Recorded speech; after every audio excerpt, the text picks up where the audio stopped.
Today we are making this 9-ingredient chocolate peanut butter pie with an Oreo crust, a no-bake peanut butter cheesecake filling, and a chocolate ganache. So first we're gonna go ahead and knock out the Oreo crust. I'm just gonna crush up 22 Oreos in a baggie. You can also use a food processor.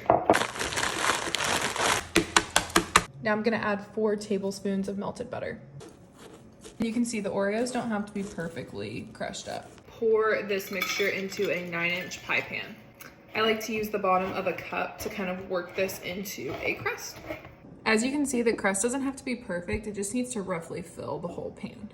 Now we're gonna bake this at 350 for about 8 minutes. Now for the filling, we're gonna start with 1 cup of heavy cream. Now I'm just gonna whip this into stiff beads. In a separate bowl, we're gonna beat the cream cheese.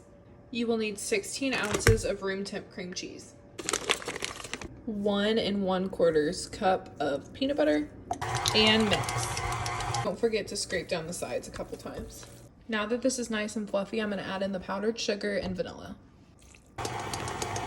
Now we're going to gently fold in 1 cup of chopped peanut butter cups and the whipped cream. I like to do it in intervals so it doesn't overmix. And I'm just gonna fold the rest of the whipped cream in by hand. And you don't wanna overmix this because you can see all those air pockets that we've created. That's gonna make the filling light and fluffy. So I pop this in the freezer to make sure it's nice and cold.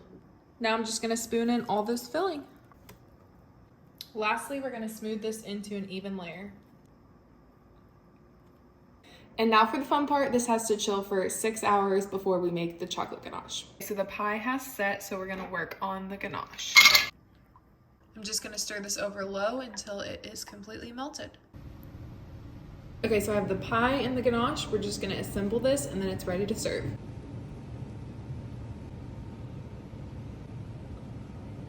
I'm gonna pop this in the fridge for a couple minutes and let the ganache set. I added some garnishes and the pie is officially done. You can find this full recipe on my blog, biteswithbrie.com.